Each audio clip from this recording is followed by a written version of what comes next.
بسم اللہ الرحمن الرحیم۔ السلام علیکم ورحمۃ اللہ وبرکاتہ۔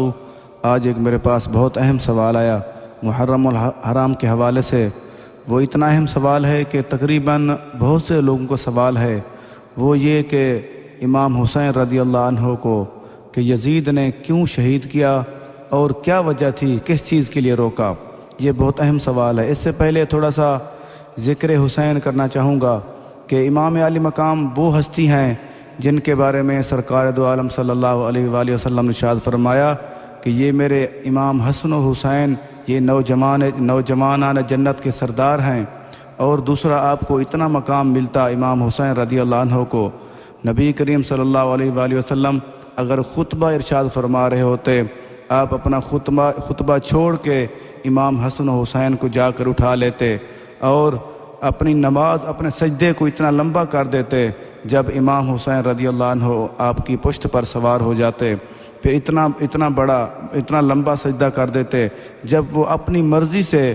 آپ کی پیٹھ مبارک سے ہٹ جاتے، پھر آپ صلی اللہ علیہ وسلم اپنا سر مبارک اوپر اٹھاتے، نہیں تو اپنا سجدہ لمبا کر دیتے، اس لیے کہ میرے نواسے کو تکلیف نہ ہو، اس کو جب اس کا دل کرے جب تک وہاں تک اسی وقت تک بیٹھا رہے۔ دیکھو، ہمیں تھوڑا سا غور کر لینا چاہیے کتنا بڑا مقام امام علی مقام کا، امام حسین رضی اللہ عنہ کا، اور یہ سوچ لینا چاہیے کہ ان کو کس چیز سے کیوں روکا، کیوں شہید کیا۔ دیکھو، تھوڑا سا غور کر لینا چاہیے، صرف ایک ہی وجہ سے امام علی مقام امام حسین رضی اللہ عنہ نے ان کی کیا مخالفت کی، اللہ تعالیٰ اور اس کے رسول پاک صلی اللہ علیہ وسلم کے احکامات کی خلاف ورزی کرتا تھا، اس لیے انہوں نے روکنے کی کوشش کی، پھر وہ مخالف ہو گیا۔ صرف اپنی اقتدار، اپنی بادشاہی کو بچانے کے لیے امام علی مقام کو اس نے شہید کرا دیا۔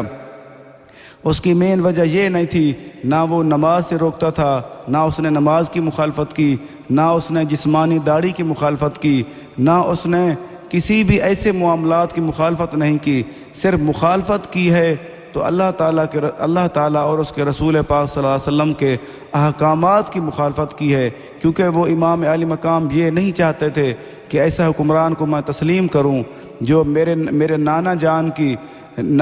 کے احکامات کی خلاف ورزیاں کرے، کہ جو فاسق و فاجر ہو، اس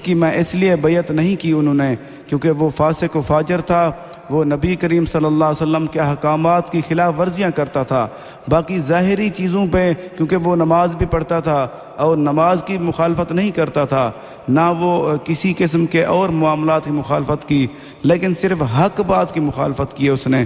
آج کل ہماری صورتحال بھی یہی بنی ہوئی ہے، اگر ہم حسینی کہلاتے ہیں تو ان کی زندگی کے مطابق عمل بھی کریں، ہم ہر حکم اللہ تعالیٰ اور اس کے رسول پاک صلی اللہ علیہ وسلم کا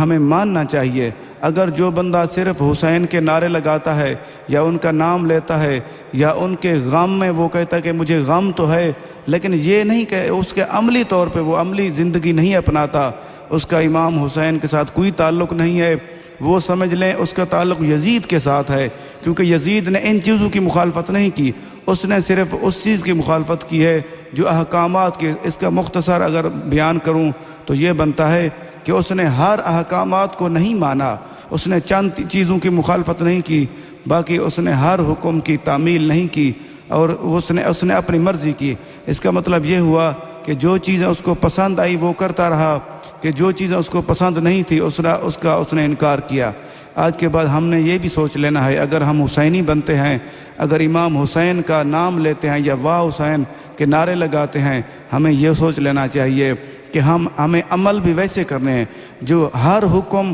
اللہ تعالیٰ اور اس کے رسول پاک صلی اللہ علیہ وسلم کا ہمیں ماننا چاہیے اور دل سے ماننا چاہیے اور عملی طور پہ بھی کرنا چاہیے۔ اللہ تعالیٰ سے دعا ہے کہ اللہ تعالیٰ ہم سب کو خالی نعروں والا نہ بنائے، اللہ تعالیٰ ہم سب کو حقیقت میں امام حسین کے نقش قدم پہ چلنے والا بنائے۔ آمین۔ اللہ حافظ۔